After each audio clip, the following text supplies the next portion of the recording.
Powerful people rarely explain themselves, not because they're arrogant, but because explanation changes the balance of power. Most people explain instinctively. They clarify their intentions. They justify their decisions. They want to be understood. That impulse is human, but explanation isn't neutral. Every time you explain, you're responding to pressure, even when that pressure is subtle, even when no one explicitly asked.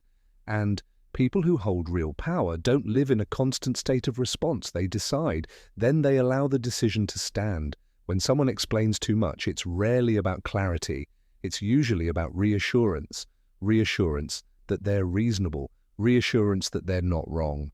Reassurance that they won't be judged negatively. This isn't weakness, it's conditioning. People without power learn early that acceptance matters, so they learn to soften decisions before resistance appears. Power changes this dynamic. People with power are used to their decisions being accepted, questioned later, or challenged formally.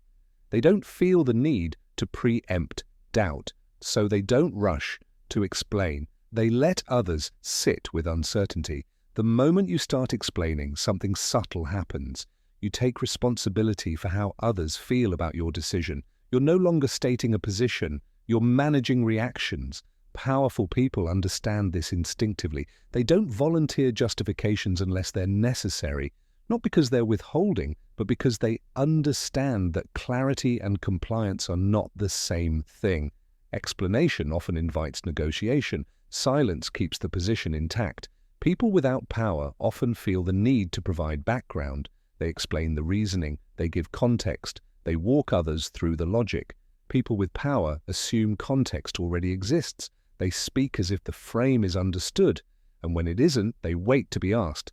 This does two things. It signals confidence in the decision, and it quietly tests whether the other person is engaging from curiosity or from challenge. Explanation becomes selective, not automatic. Authority isn't just about being right. It's about appearing settled. When someone over-explains, it suggests internal negotiation is still happening, that the decision is flexible, that it can be reshaped.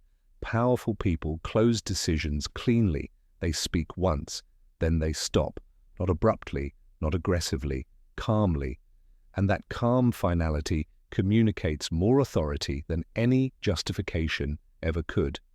When you explain, you invite evaluation. People listen for gaps. They look for weaknesses. They decide whether your reasoning is good enough. When you don't explain, something else happens. People adjust themselves instead. They either accept the decision or they reveal that they don't have the standing to challenge it. Silence doesn't shut down conversation. It clarifies hierarchy. This isn't about refusing to explain, and it isn't about being vague. It's about understanding when explanation is necessary and when it quietly undermines you. Power doesn't rush to be understood. It allows understanding to catch up.